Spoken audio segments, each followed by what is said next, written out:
복 있는 사람은 악인들의 꾀를 따르지 아니하며 죄인들의 길에 서지 아니하며 오만한 자들의 자리에 앉지 아니하고 오직 여호와의 율법을 즐거워하여 그 율법을 주야로 묵상하는도다.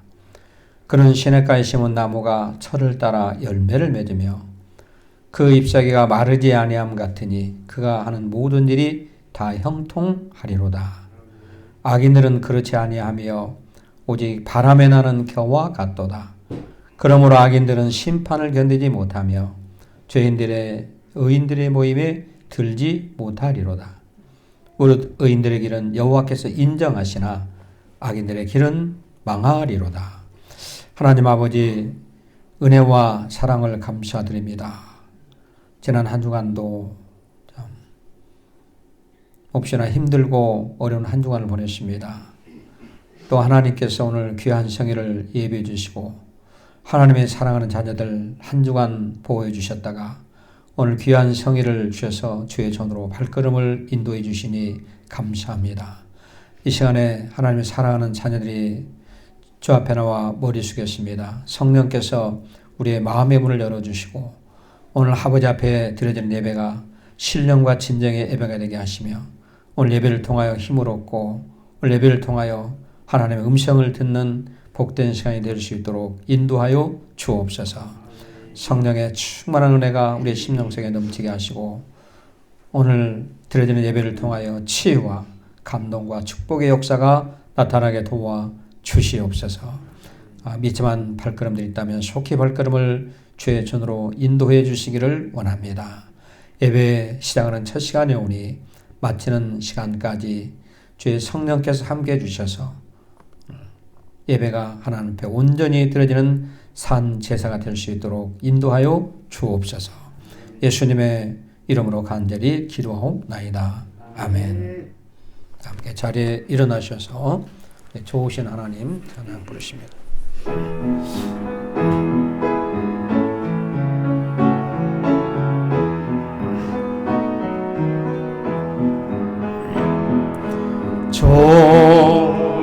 좋으신 하나님, 좋으신 하나님, 참 좋으신 나의 하나님,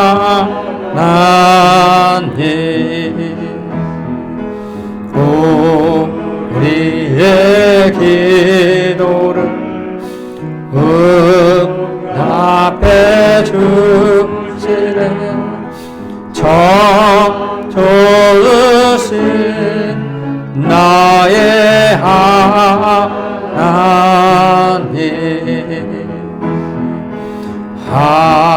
한없는 축복을 우리에게 주시네. 참 좋으신 나의 하나님.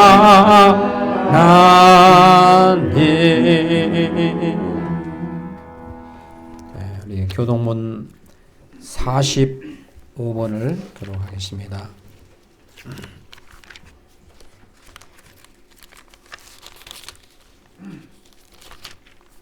교동문 45번 시편 103편입니다. 내 영혼아 여호와를 송축하라.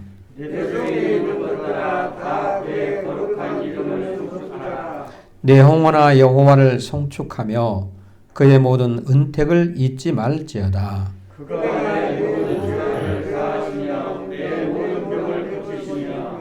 내 생명을 파멸해서 속량하시고 인자와 긍휼로 관을 씌우시며 좋은 것으로 내 소원을 만족하게 하사 내 족속을 독수리같이 새롭게 하시는도다. 여호와는 긍휼이 많으시고 은혜로우시며 노하기를 더디하시고 인자하심이 풍부하시도다.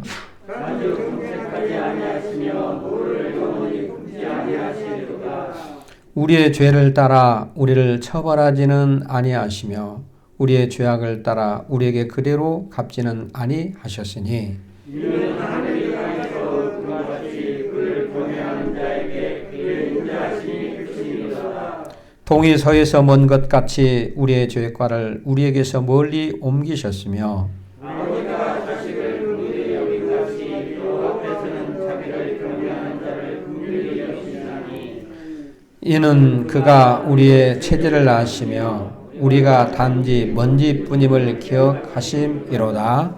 아멘. 다 함께 사도신경 시험으로 신앙 고백 드립니다. 전능하사 천지를 만드신 하나님 아버지를 내가 믿사오며 그 외아들 우리 주 예수 그리스도를 믿사오니 이는 성령으로 잉태하사 동정녀 마리아에게 나시고 본디오 빌라도에게 고난을 받으사 십자가에 못 박혀 죽으시고 장사한 지 사흘 만에 죽은 자 가운데서 다시 살아나시며 하늘에 오르사 전능하신 하나님 우편에 앉아 계시다가 저리로서 산자와 죽은 자를 심판하러 오시리. 성령을 믿사오며 거룩한 공회와 성도가 서로 교통하는 것과 죄를 사하여 주시는 것과 몸이 다시 사는 것과 영원히 사는 것을 믿사옵나이다. 아멘. 자리에 앉으셔서 찬송가 543장 부르십니다. 부르신 다음에 우정환 수입사님 대표로 기도해 주시겠습니다.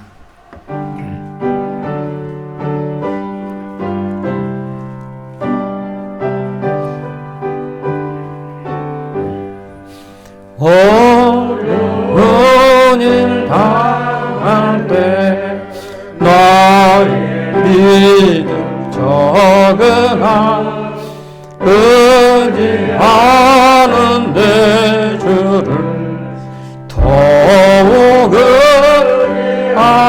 의지합니다. 세월 지날수록 의지할 뿐일세 무슨 일 더해도 예수 의지합니다. 성령께서 내 마음 밝히 비추시니 인도하심 따라서 주만을 합니다. 세월 지날수록 의지할 뿐일세 무슨 일 더해도 예수 의지합니다. 밝을 때의 노래와 어두울 때의 기도로 위대한 도움을 주께 간구합니다. 세월 지날수록 의지할 뿐일세 무슨 일 더해도 예수 의지합니다. 생명 있을 동안에 예수 의지합니다. 천국 올라가도록 의지할 뿐일세 세월 지날수록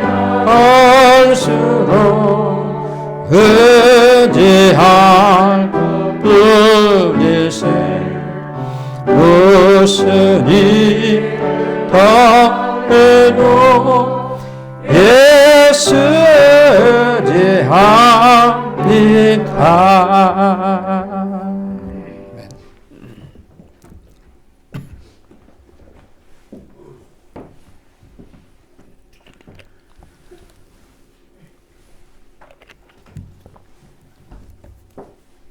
은혜로우신 하나님, 지난 한 주도 주님의 은혜 가운데 건강하게 보낼 수 있도록 인도하심을 감사드립니다. 아멘. 코로나19로 인하여 세계적으로 많은 사람들이 목숨을 잃고 고통을 받고 있지만 이 또한 무사히 지나가리라 믿습니다. 아멘. 하나님 아버지, 계절은 벌써 4계절 중 3계절이 흘러 겨울의 본격인 입冬이 지났습니다. 주님께서 허락하심에 많은 씨앗을 뿌리고 열심히 노력하여 결과물로도 풍성한 얼굴을 거두어 드려야 하는데 그렇지 못한 점 용서하여 주시옵고, 포도나무에 열매가 없으며 감람나무에 소출이 없어도 하나님으로 말미암아 즐거워하며 기뻐하는 성도 되게 하시고, 비록 전염병으로 인한 사회적 거리 두기와 마스크 착용으로 답답하고 불편하지만 많은 성도들이 예배당에 모여 기도하고 찬양할 수 있도록 은혜되어 주시옵소서. 아멘. 돌아오는 다음 한 주 주소 감사에 풍성하고 알차게 보낼 수 있도록 인도하여 많은 곡식과 과일로 주스물로 주님께 바칠 수 있게 도와주시고, 여기에 참석하신 모든 성도들과 나누며 행복한 날이 되게 하여 주시옵소서. 아멘. 전능하신 하나님, 저희들을 어둠 속에서 광명을 찾을 수 있도록 빛을 주시고, 하루속히 신약이 나와 어려운 시험에 빠져있는 만원들을 건져내어 주시고, 저희들 또한 고통의 환난을 겪지 않도록 주님께서 은혜 내려 시험에 들게 하지 마시옵소서. 아멘. 오늘도 주님의 귀한 말씀을 전해주시는 목사님, 성령의 능력으로 더욱 붙드시고, 아멘. 주님의 귀한 말씀을 듣는 저희들 모두가 감사로 넘쳐나며 열매 맺은 신앙이 되게 하여 주시옵소서. 아멘. 예배를 돕는 성도들이 있습니다. 기쁜 마음으로 들게 하시고 주님의 은혜를 체험하게 하시며 예배의 시종을 주님께 의탁하오며 예수 그리스도의 이름으로 기도합니다. 아멘.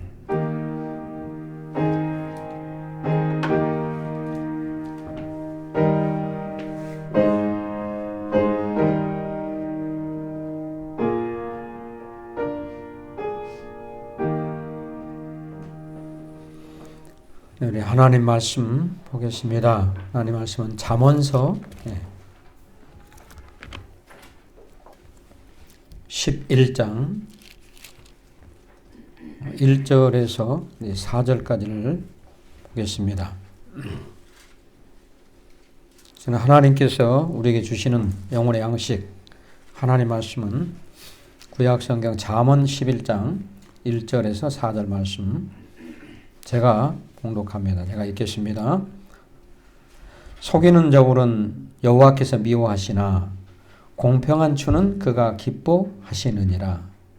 교만이 오면 욕도 오거니와 겸손한 자에게는 지혜가 있느니라. 정직한 자의 성실은 자기를 인도하거니와 사악한 자의 패역은 자기를 망하게 하느니라. 재물은 진노하시는 날에 무익하나 공의는 죽음에서 건지느니라.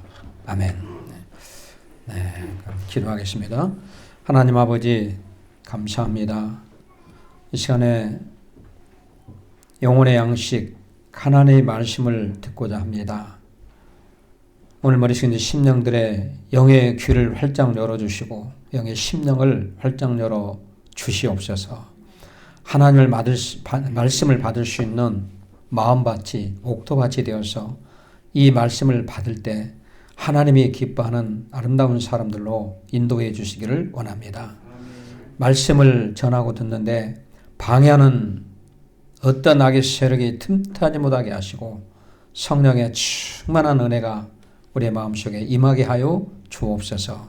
주의 음성을 들을 때 우리가 영혼의 양식을 먹고 그 이 말씀의 씨앗이 부러질 때 싹이 나고 자라서 30배, 60배, 100배의 결실을 맺는 놀라운 역사가 일어나게 도와 주옵소서.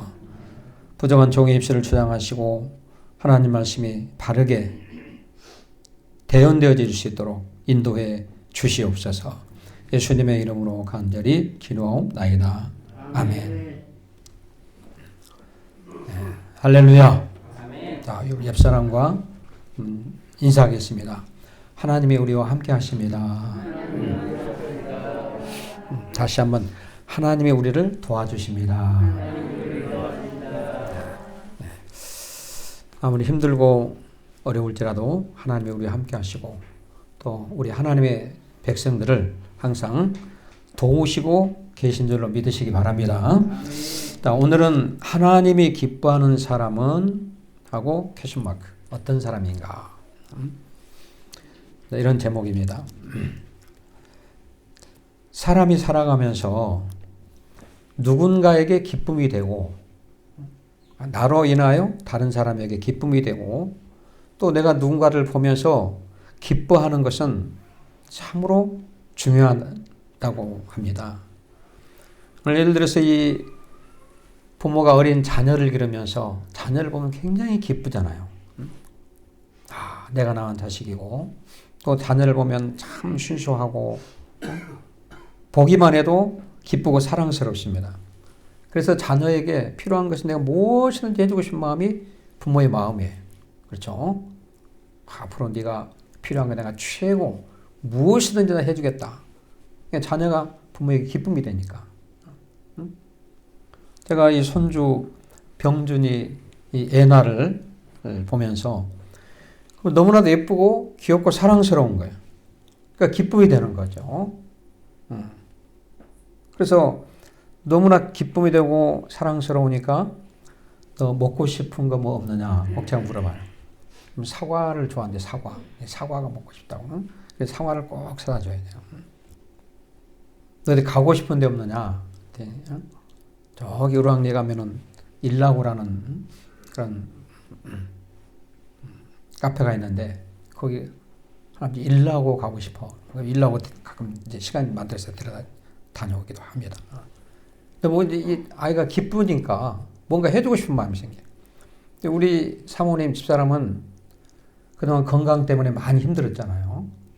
수술도 막 하고 많이 힘들었는데 어려웠는데 기쁨이 되는 이 손주들을 보면서 어려운 시기를 잘 이겨냈다고 이렇게 얘기를 합니다. 하나님께서 내가 힘들고 어려울 때 이 손주 손녀를 줘가지고 내가 이 어려운 시기를 잘 이겨낼 수 있었다. 그냥 너무 힘들고 어려우면 얘가 와서 할머니가 뽀뽀를 해주고 할머니 아프지 마. 할머니 건강해야 돼. 할머니 사랑해. 할머니 위해서 내가 기도해 줄게. 그러니까 그냥 보면 너무 기쁜 거야. 그럴 때마다 그냥 기쁨이 넘치니까 통증이 사라져버리고 때로는 어려움을 이겨낼 수가 있었다. 항상 얘기를 합니다. 저한테도 얘기.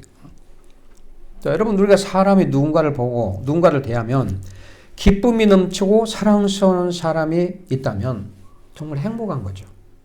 그렇죠? 내가 남에게 기쁨을 주고 또 남을 보면서 내가 기뻐한다는 것은 굉장히 그런 사람이 있다는 건 행복한 사람이에요. 내가 이 다른 사람에게 기쁨이 되어준다면 좋은 행복의 공동체를 만들어갈 수가 있는 겁니다. 그리고 행복의 바이러스가 착 흘러가는 거예요. 나를 통해서 그 분위기가 환경이 행복한 환경으로 만들어간다는 얘기죠. 그런데 기쁨이 되는 사람의 반대는 뭔가 생각을 해보니까 기쁨이 되지 않는 사람, 기쁨이 되는 사람의 반대는 기쁨이 되지 않는 사람. 반대로 그 사람을 보기만 하면 기쁨이 사라지고 짜증이 나고 싫고 또 내가 다른 사람에게 기쁨이 되지 못한다면 어떻게 될까요? 그건 뭐 말할 것도 없죠. 반대 현상이 일어나게 되겠죠. 근데 오늘 제가 말씀을 드리고 싶은 것은 오늘 우리가 하나님의 자녀로서 우리는 하나님이 정말 기뻐하는 하나님의 자녀가 되어야 된다는 거죠. 하나님이 기뻐하는 자녀. 똑같은 교회 성도들이 있고 하나님을 믿는 하나님의 자녀들이 많이 있습니다. 기독교인들이 많아요. 그 중에 하나님이 기뻐하는 사람도 있고 기뻐하지 않는 사람이 있다는 거예요. 교회도 그렇습니다. 하나님이 기뻐하는 교회. 우리 여기 보면 어린양교회 비전 하나님이 기뻐하는 교회. 하나님 무엇을 기뻐할까? 이 교회를 통해서 영혼을 살리고 구원시키고 정말 하나님의 나라를 확장해 나가고 하나님의 기뻐하는 뜻을 이루어가는 교회. 하나님이 기뻐하는 교회. 또 하나님이 기뻐하는 성도. 하나님이 기뻐하는 집사. 하나님이 기뻐하는 권사. 안수집사, 장로, 목사. 하나님이 기뻐하는. 하나님이 기뻐하는 사람은 어떤 사람인가? 행복합니다. 행복한 사람. 그러니까 하나님이 기뻐하는 사람은 이웃을 행복하게 할 수가 있습니다. 또 하나님을 기뻐하게 하는 사람은 그 가는 곳마다 좋은 분위기, 좋은 환경으로 바꾸어진다 그랬어요. 그래서 성경에 보니까 하나님을 기쁘게 하고 하나님의 기쁨이 될 때 뭐라고 얘기하냐면 마음의 소원을 이룰 수가 있다. 이렇게 해요. 마음에. 시편 37편 4편 4절에 보면 또 여호와를 기뻐하라. 그가 내 마음의 소원을 이루어 주시리로다. 이렇게 말해요. 내가 하나님을 기뻐하고 내가 하나님의 앞에 기쁨이 되게 되면 내 마음의 소원을 이룰 수가 있다는 겁니다. 하면서 서론에서 우리 병준이 예언을 들었잖아요. 병준이가 나에게 기쁨이 되고 날 기뻐할 때 네가 필요한 것이 뭐냐, 먹고 싶은 뭐냐, 하사들. 하나님께서도 우리 하나님의 자녀 백성이 기쁨이 될 때 네가 원하는 것이, 네 마음의 소원이 뭐냐, 그 소원을 이루어주겠다 이렇게 말씀합니다. 내가 원하는 소원을 이룬다고 그러잖아요. 여러분 소원 이루기를 원하잖아요. 소원이 뭐 기도 제목이 있잖아요. 하나님 건강하게 해주세요. 뭐 물질 축복 주세요. 또 뭐 어떤 문제가 풀려지게 해주세요. 이런 많은 소원들이 있단 말이에요. 근데 소원을 이룰 수가 있는데 여호와를 기뻐하라. 그리하면 내 마음의 소원을 이루어주신다. 10편 30편에 그렇게 말씀하고. 그러면 하나님이 기뻐하는 사람, 여호와 하나님께서 기뻐하는 사람이 어떤 사람인가? 오늘 이 시간에 그걸 알아보려고 해요. 근데 여러분들이 오늘 이 말씀을 잘 듣고 하나님이 기뻐하는 사람이 된다면 여러분은 마음의 소원을 하나님이 이루어 주신다. 이렇게 성경 말씀하고. 그러면 자, 하나님께서는 어떤 사람을 기뻐하시는가? 하나님이 기뻐하는 사람이 어떤 사람인가? 본문에 다 나와 있어요, 여러분 성경에. 그래서 우리가 성경을 다 그 말씀을 듣고 말씀을 보라고 한 거예요. 자, 1절 말씀을 한번 볼까요? 1절 함께 한번 읽어볼까요? 1절 떼어주시고. 자, 함께 했습니다. 시작. 속이는 저울은 여호와께서 미워하시나 공평한 추는 그가 기뻐하시느니라. 아멘. 하나님이 기뻐하는 사람은 저울을 속이지 않는 자, 공평한 추, 이렇게 말하고 있어요. 무슨 말씀입니까? 장사를 할 때 물건을 팔면은 이렇게 저울에 달아서 판 경우 많잖아요. 뭐 고기 같은 거, 뭐 600g 한 근이면 한 근만 주세요. 그러면 딱 600g 딱 해서 주잖아요. 저울에 딱 달아가지고 물건을 팝니다. 근데 이 저울로는 속인다는 거죠. 추를. 지금은 저울이 그냥 위에 올려놓으면 손님이 밖에서 볼 수 있죠. 아, 이게 몇 g입니다. 보세요. 600g입니다. 이렇게 얘기하잖아요. 근데 옛날에는 저울이 그런 저울이 없었어요. 추를 달아가지고 저울을 딱 추를 달아. 지금 물건을 넣고 근데 추를 다는 거예요. 그럼 추가 뭐 50g짜리, 100g, 뭐 200g짜리가 있어요. 그래서 그걸 달아가지고 균형을 맞추는 겁니다. 그러면 100g을 딱 달아서 균형 맞으면 100g. 그런데 어떤 사람은 50g을 100g이라고 하고 속일 수가 있다는 거죠. 추를 속일 수가 있어요. 그러니까 속이려고 하면은 얼마든지 마음만 먹으면 속일 수가 있다는 겁니다. 그래서 이런 속이는 저울, 공평한 추. 속이지 않고 공평하게 그 물건을 달아서 판다는 거죠. 그러니까 오늘 이 본문에 보면 속이는 저울은 여호와께서 미워하시나 공평한 추는 그가 기뻐하시느니라 그랬어요. 공평한 추, 거짓이 없는 공평한 추. 그가 기뻐하지 않으시는 그는 보이지 않는 하나님을 얘기합니다. 여기서 저울 눈을 속이지 않는다는 것은 한마디로 정직한 사람을 얘기합니다. 정직한 사람. 하나님이 기뻐하는 사람은 어떤 사람인가? 정직한 사람.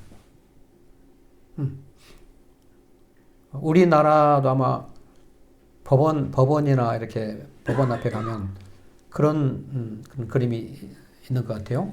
제가 해외 여행 가서 보니까 그 법원 앞에 가면 그림이 무슨 그림이냐면 저울이 꼭 있어요. 저울.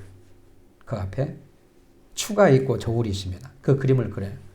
딱 그려놨더라고. 법원 앞에 가면. 이 말의 의미가 뭐냐면 상징적으로 판사가 소송에 대해서 판결을 할 때 저울 눈을 속이지 않는 것, 공평하게 판결을 내린다 이 말이죠. 공평하게 판결을 내린다.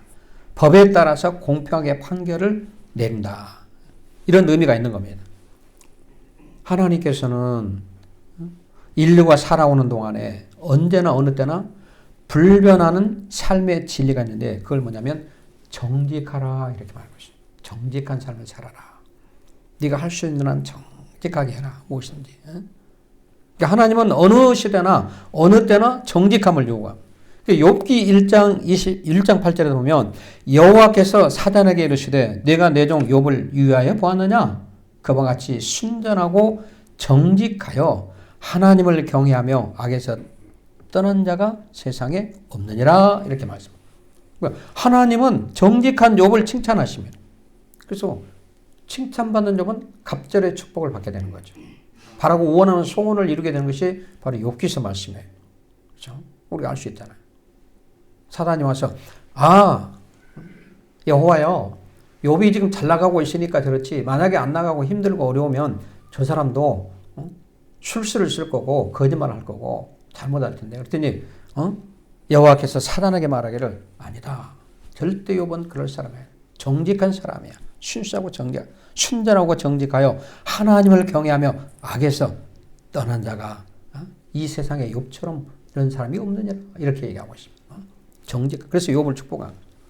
시편 84편 11절에 보면 여호와 하나님은 해요 방패시라 여호와께서 은혜와 영화를 주시며 정직히 행하는 자에게 좋은 것을 아끼지 아니할 것임이라. 정직히 행하는 자에게 좋은 것을 아끼지 아니한다 이렇게 말씀합니다.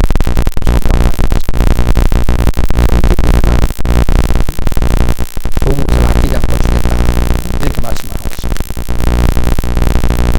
성경을 보면 하나님은 거짓을 가장 싫어한다. 거짓. 우리가 그 아간이라는 사람 하잖아요. 아간의 아골골짜기 아간 거짓말이잖아요. 거짓말.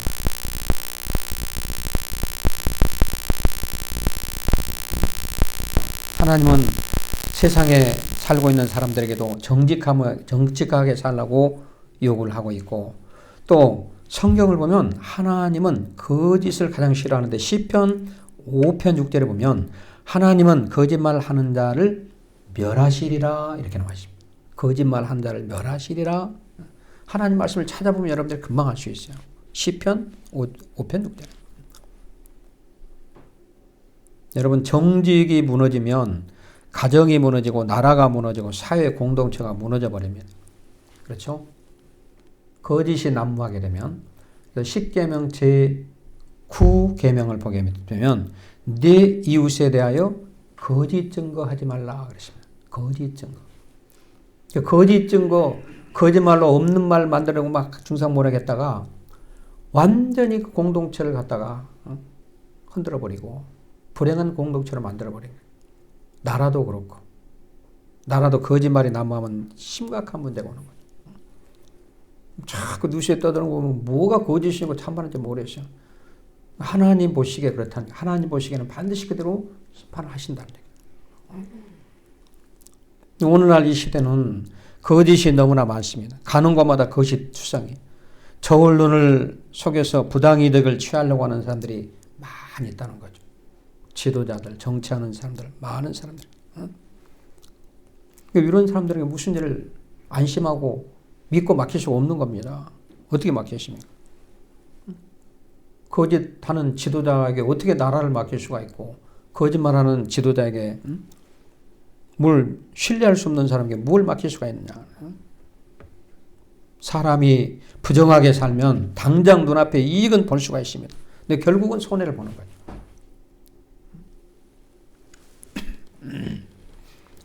특별히 하나님의 자녀 성도는 저울 눈을 속이면 하나님이 기뻐하지 아니하시고 하나님이 주시는 복을 상실해 버린다고 성경 말씀하고 있습니다. 저울 눈을 속이면 우리는 세상에 살면서 일시적인 유혹에 매어 살게 되면 너무 큰 것을 잃어버립니다. 조금 내가 속여가지고 뭐 내가 잘 내 유익이 되고 있을지 모르지만 결국은 아주 큰 것을 잃어버리게 되는 거예요. 아주 큰 것을 잃어.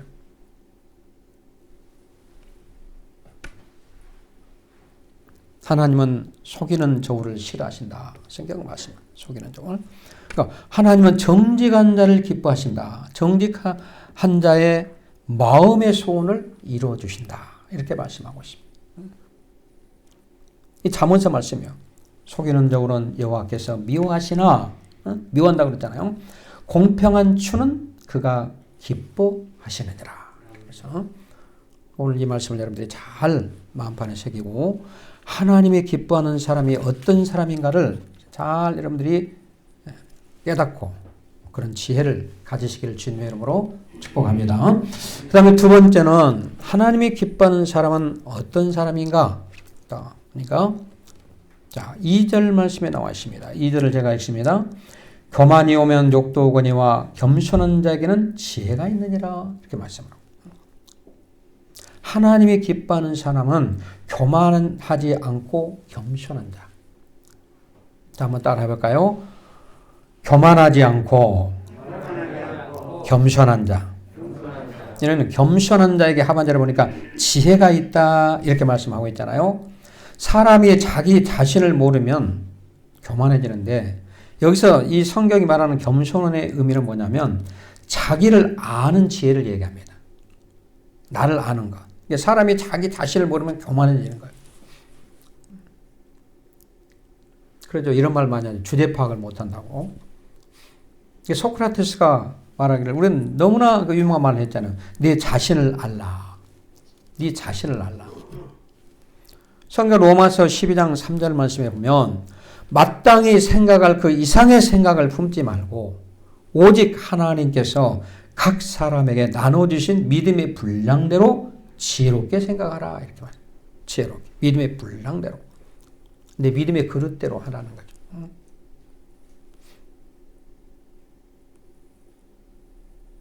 나는 하나님이 지으신 피조물에 불과하다는 겁니다. 창조주 하나님을 인정하고 살라라. 하나님 앞에 잠잠하라. 이런 말. 인간은 창조주 하나님 앞에서는 피조물입니다. 교만하고 자랑할 게 하나도 없이. 내가 믿음을 갖는 순간 나는 바로 겸손의 시작이 되는 겁니다. 믿음이 바로 그거죠. 나는 피조물이고 날마다 십자가 밑에 죽어져야 되고 나는 연약한 존재입니다. 나는 약한 존재예요. 그래서 성경에 보면 지렁이 같은 너 야곱아 티끌만도 못. 하나님 앞에서 우리는 피조물이기 때문에 감히 뭐라고 말을 할 수가 없어요. 눈으로 보고 계시는 불꽃 같은 눈동자로 보시는 하나님 앞에서 감히 내가 자랑하고 떠들 일이 하나도 없다는 거죠. 믿음을 가진 사람은 겸손한 사람입니다. 죄 중에 가장 큰 죄가 뭔가? 하나님을 모르는 죄. 이해가 안 되죠. 저도 이해가 안 됐어요.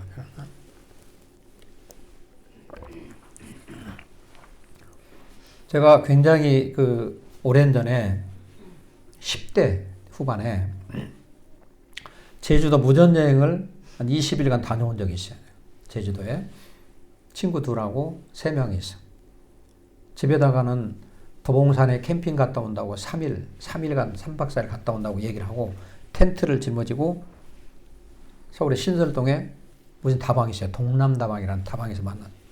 우리는 도봉산 가려고 했는데 이 다방에서 일하는 나가서 학생들 어디 무전여행 가시나 봐요. 그래. 그 친구 한 명 우리 무전여행 간다고. 그렇고 말을 해놓고 생각하니까 야 우리 이번 기회에 그냥 무전여행을 한번 떠날까. 돈도 없었어요. 돈 그때 그때 500원 굉장히 큰 돈이죠. 그거 하나 갖고 왔는데 동전한 게. 그걸로 입장권을 용산역에서 완행차 타고 목포로 간 거예요. 그래가지고 20일 동안을 쭉 무전여행을 했습니다. 돈 한 푼 없이. 그러니까 굉장히 많이 힘들었죠. 이 얘기 하려면 말로 다 할 수가 없는. 비가 어느 날 너무 많이 와가지고 잠을 자려고 하는데 텐트를 칠 수가 없어요. 제주도는 비가 많이 오잖아요. 그래서 교회를 가면은 잠을 재워주겠지 이런 생각을 한 거죠. 그래서 교회 제주시에는 한라교회라고 있어요. 지금은 엄청나게 큰 대형 교회가 돼버리더라고요. 그러니까 그 당시에는 조그만 교회. 그래서 목사님한테 이제 녹화하고 들어갔죠. 서 있어요. 근데 신부는 확인하더라고요. 그러면서 내가 우리 여기 성전에서라도 하룻밤 자면 안 되겠냐고. 우리도 교회를 다닌 사람이라고. 그래요? 교회 다녀? 목사님이. 그래 학생들 알았다고. 근데 잠을 재워주는데 지금 2층에 사택이 2층이더라고. 이제 조그만 건물인데 2층이 사택인데 2층에 지금 사모님하고 자기 목사님 따님이 입을 호창을 좀 끼고 있기 때문에 시간이 좀 걸린다는 거예요. 그러니까 나하고 여기서 이 얘기를 좀 해야 되겠다고. 그리고 이 세 사람을 딱 앉혀놓고 이 얘기를 하는 거예요. 학생들 세상에서 가장 큰 죄가 무엇인지 아냐고 그래. 저는 뭐 믿음 그런 걸 몰랐죠.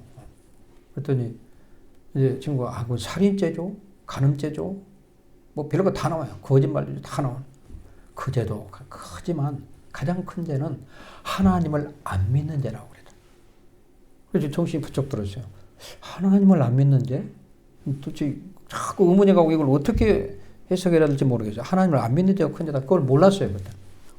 근데 나중에 알고 보니까 하나님을 믿지 않는 죄가 굉장히 교만하고 믿지 않는 죄. 하나님을 믿지 않는 죄, 불신. 하나님을 불신하는 것, 믿지 않는 것은 그것이 교만의 근본이라는 거예요. 근본. 우리는 창조주 하나님 앞에 고백을 해야 되는데 나는 피조물입니다. 하나님, 나는 보잘것없습니다. 하나님 앞에 경배하고 찬양하면서 세상에서 가장 어리석은 사람, 미련한 사람이 하나님 앞에 엎드리지 않고 자신이 피조물이라는 사실을 모른다는 거죠. 잠시 왔다 잠시 갈 인생을 깨닫지 못하고 살아가는 사람. 아주 교만된 사람이에요. 이 사람. 이 자체가. 믿음이 없는 불신자가 바로 교만한 사람이더라고 보니까. 성경은. 어리석은 사람은 교만하고 온갖 죄를 지으면서도 지은 죄를 죄로 여기지 않고 날마다 죄를 습관적으로 짓고 살아가는 겁니다. 우리는 이 겸손과 교만의 의미를 잘못 알고 있을 수도 있습니다. 겸손한 것을 그냥 뭐 급순거리고 남한테 그냥 머리 숙이고 또 교만한 거 뭐 남한테 덤벼들고 말로 이것만 겸손이고 교만으로 아는데 물론 사람과의 관계도 중요하죠. 교만하지 않고 겸손한 것. 사람들은 겸손한 사람을 좋아하니까. 근데 그것이 뭐 외형으로만 딱 위장된다고 되는 것이 아니고 마음의 중심이 어떤 마음을 갖고 있느냐 그게 중요하죠. 여러분 내가 정말 하나님을 믿고 창조주를 인정하고 신앙 안에 살고 있다면 바로 신앙, 믿음 그 자체가 겸손한 인생의 시작이 되는 거예요. 믿음 그 자체가. 하나님을 믿는 믿음의 시작이 바로 축복의 시작이 되는 겁니다. 나는 겸손한 사람으로서 인정하고 들어간 하나님은 겸손한 사람을 기뻐하신다 그랬어요. 그 믿음이 없는 사람은 겸손할 수 없죠. 하나님은 겸손한 사람을 기뻐하신다고 했는데 그래서 하나님은 사람을 도구로 사용하실 때 그런 사람을 지명하여 선택하여 사용을 하시는 거예요.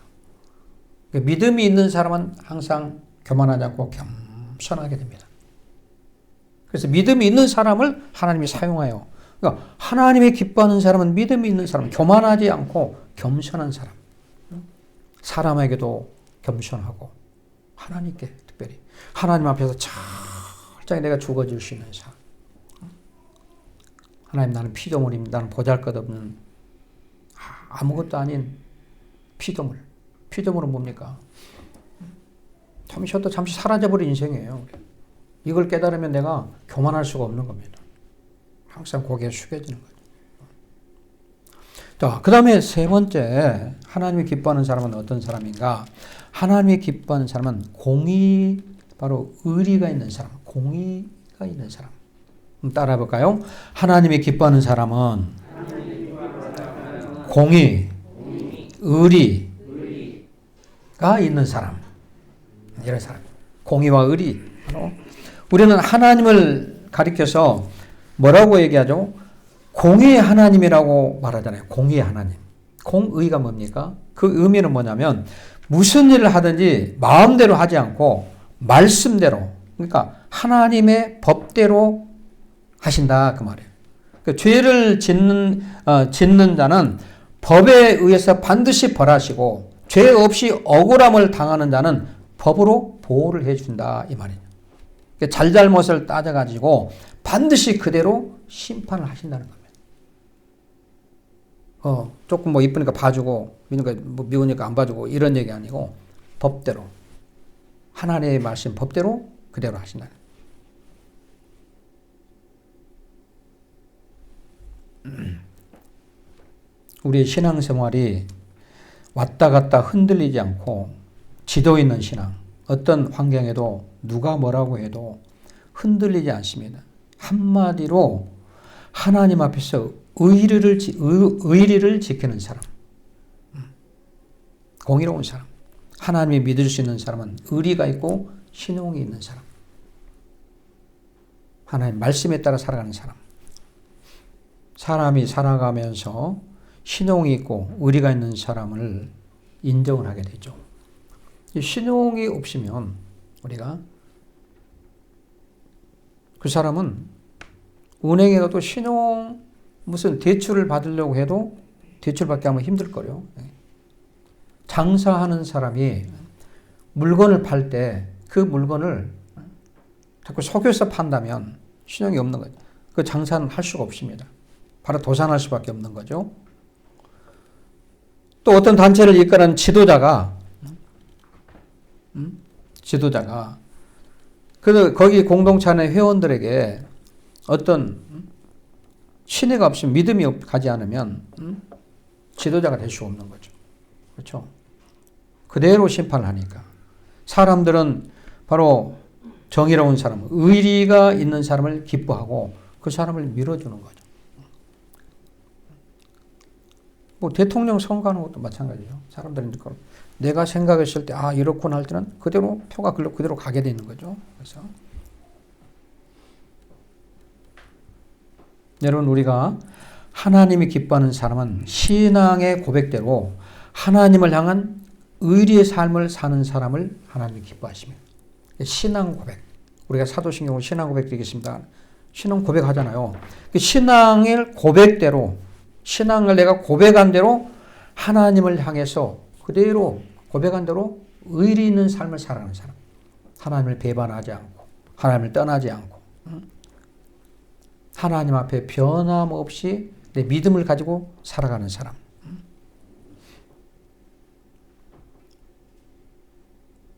비가 오거나 눈이 오거나 내가 바쁘거나 한가하거나 아니면 좋은 환경이 오거나 나쁜 환경이 오거나 건강하거나 아플 때나 사계절이 바뀌고 세월이 흘러도 하나님과 나와의 관계, 그 신앙에는 흔들리지 않고 변함이 없어야 된다는 거죠.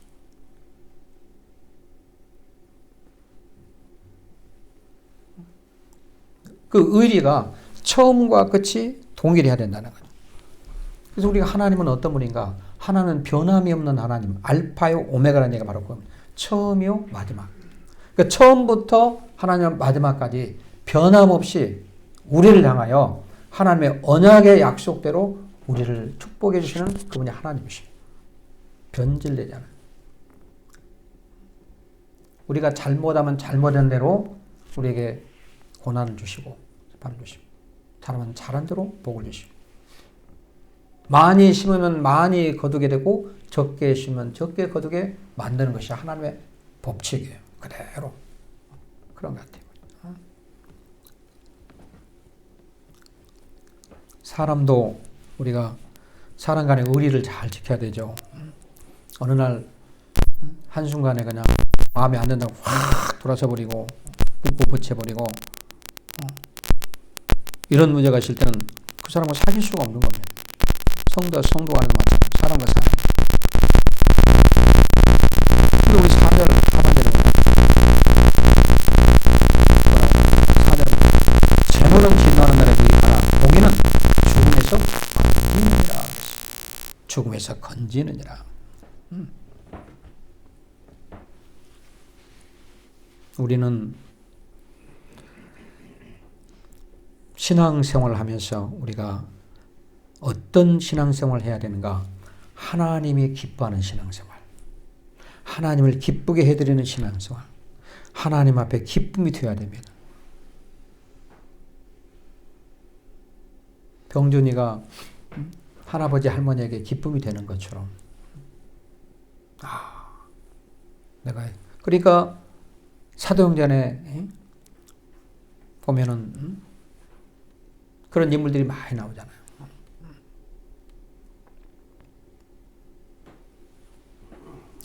내가 이만한 믿음을 본 적이 없다. 참 믿음, 대단한 믿음은 기쁨이 되는 거예요. 이런 믿음 있는 사람도 있었네. 이렇게. 그러면 항상 그 사람이 뭔가를 주고 싶을 때, 내가 해주고 싶을 때 그 사람을 해줄 거 아니에요. 하나님도 똑같다고 그랬어요. 여호와를 기뻐하라. 그가 내 마음의 소원을 이루어 주시리로다. 그러니까 우리는 복을 받고 또 우리가 축복받는 비결이 바로 거기에 나와 있습니다. 하나님이 보시기에 기뻐하는 삶. 사람과 사람 간에도 정말 기뻐하면 다른 사람에게 기쁨이 되는 삶을 살게 되면 그것이 되게 바로 눈에 보이는 축복으로 돌아온 것처럼 하나님 앞에 기쁨이 되어줄 때 하나님 주시는 복을 우리는 받아 누릴 수가 있다는 거죠. 하나님 주신 복을 받아 누릴 수 있어요. 성경은 본문은 그렇게 말씀하고 있어요. 그래서 오늘 말씀의 제목이 하나님이 기뻐하는 사람. 오늘 지혜의 교훈. 이 지혜서는 잠언서는 우리에게 정말로 지혜를 주는 겁니다. 우리가 신앙생활하면서 이런 말씀들을 우리가 배우고 알고 들어야 돼요. 그래서 그렇구나. 내가 하나님이 기뻐하는 사람이 돼야 되겠구나. 그러면 나는 마음의 소원을 하나님이 이루어주신다고 했는데 내가 신앙생활하면서 나는 정말 하나님이 기쁘게 해드리는 신앙생활을 내가 하고 있는가? 한번 내가 점검을 해야 돼. 내가 이렇게 신앙생활하고 있는데 하나님이 나를 보고 하나님 기뻐하실까? 네. 이걸 우리는 한번 내가 스스로 내가 좀 신앙인이라면 그리스도인이라면 내가 한번 점검을 해야 돼요.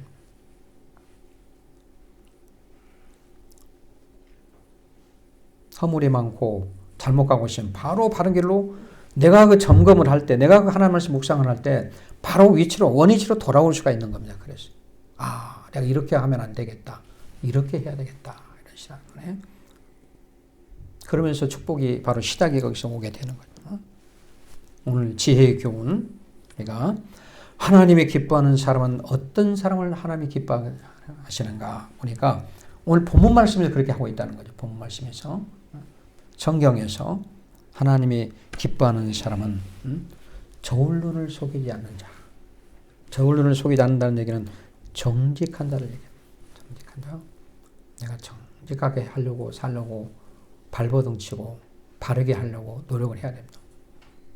나는 하나님이 내가 살아가는데 하나님이 나를 지켜보고 계시는 그런 가운데 성령의 하나님은 성령은 눈에 보이지 않지만 항상 나와 함께 하신데 그 앞에서 내가 감히 어떻게 해야 될 것인가 생각해보고 그 다음에 교만하지 않고 겸손하게 하나님 앞에 나는 피조물입니다. 나는 죽을 수밖에 없는 죄인입니다.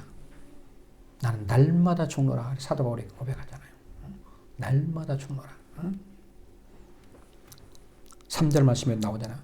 정직한 자의 성실은 자기를 인도하거니와 사악한 자의 벽은 자기를 망하게 하느니라. 이렇게 나오고 있고 교만이 오면 욕도 오거니와 겸손한 자에게는 지혜가 있느니라. 겸손한 자에게는.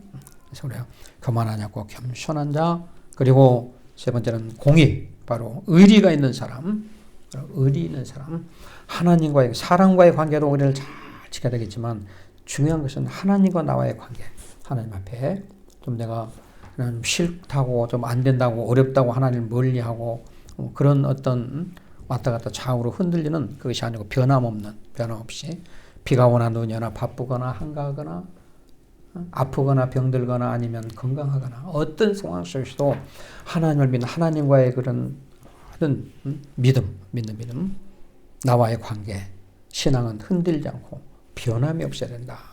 그런 사람을 하나님이 기뻐하신다. 그래서 그 기뻐하는 사람에게는 마음의 소원을 이루어 주신다. 이렇게 성경은 말씀을 하고 있습니다. 하나님 아버지 은혜를 감사합니다. 오늘도 귀한 말씀을 주시니 감사합니다. 그리고 오늘 말씀을 통해서 하나님이 기뻐하는 사람이 어떤 사람인가를 살펴보았습니다. 항상 저우돈을 속이지 않고 정직한 삶을 살아가게 하시고 또 교만하지 않고 겸손한 자가 되게 하시고 항상 공의 의리를 하나님 앞에 잘 지키며 살아갈 수 있는 믿음의 사람들이 될 수 있도록 축복해 주시기를 원합니다. 여호와를 기뻐하라. 그가 내 마음의 소원을 내게 이루어 주시리로다 말씀하셨습니다. 하나님을 기쁨이 되고 하나님이 기뻐할 때 마음의 소원을 잘 이루며 살아갈 수 있는 하나님이 주시는 축복을 받아들이는 삶을 살아갈 수 있도록 어린 양 교회 식구들을 축복하시고 인도하여 주옵소서. 예수님의 이름으로 간절히 기도하옵나이다. 아멘. 찬송가 50장 1절만 부르시고 하겠습니다.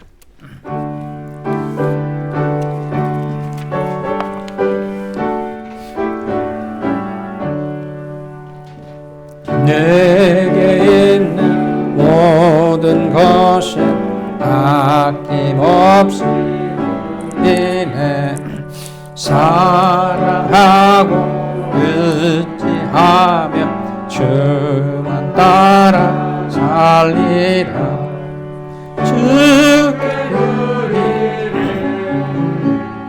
주께 드리네. 사랑하는 그 앞에 모두 드리네. 아멘. 좋으신 아버지 하나님 은혜를 감사합니다. 이 시간에 또 사랑하는 하나님의 자녀들 예배를 통하여 귀한 예물을 하나님 앞에 드렸습니다. 들어진 손길을 기억하시고 복에 복을 더하여 주시옵소서. 우리 이 예물에 믿음을 실어서 드렸사오니 믿음대로 들어진 손길에 하나님 감찰하시고 지키셔서 믿음대로 복을 내려 주시옵소서. 여러 가지 예물 드린 손길마다 하나님께서 축복해 주시기를 원합니다. 10에 하나 구분하여 드린 손길의 물질의 복으로 풍성하게 채워주시고 또 여러 가지 감사함을 드린 손길에 날마다 살아가는 삶이 감사가 넘치게 하시고 그 외 여러 가지 목적 예물을 드린 손길마다 기억하시고 바라고 원하는 소원들이 살아가면서 이루어질 수 있도록 주님 축복하여 주옵소서. 주의 전을 위해서 여러 가지로 봉사하고 또 눈에 보이지 않게 충성하고 헌신하는 일꾼들이 있습니다. 하나님 아시오니 기억하시고 아버지와 행함대로 믿음대로 복을 내려 주옵소서. 감사드리며 예수님의 이름으로 축복하며 간절히 기도하옵나이다. 아멘. 네, 우리 주보 교회 소식란을 보시기 바랍니다.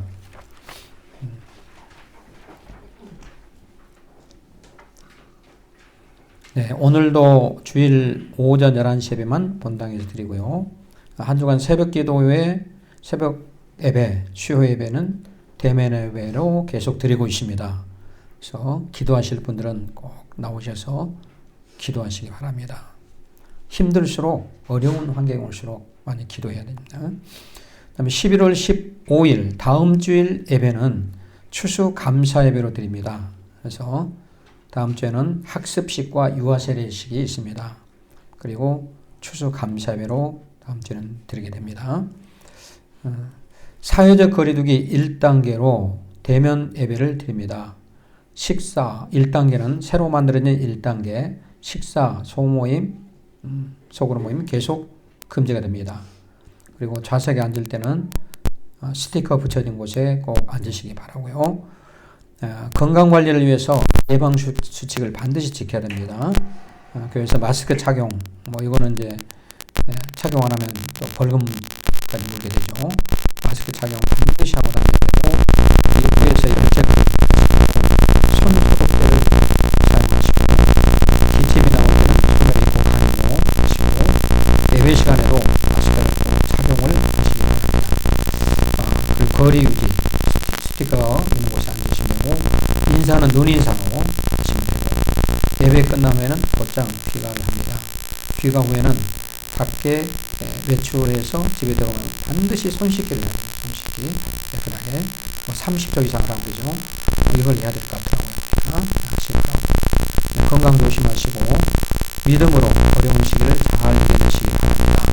혹시 격리자나 확진 환자가 있을 때는 담임 목사님이 즉시 알려주시기 바랍니다. 지금까지는 하나님께서 우리 교회 성도들 잘 지켜주시고 인도하고 계십니다. 그대로 방역 수칙을 잘 지키면 건강하게 어려운 과정을 보낼 수가 있습니다. 자, 오늘은 중식은 없고 오늘 또 라면과 요구르트를, 컵라면과 요구르트를 꼭 받아가시기 바랍니다.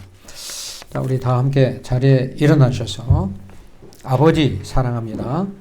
찬양 드리고 축도함으로 예배를 마치겠습니다.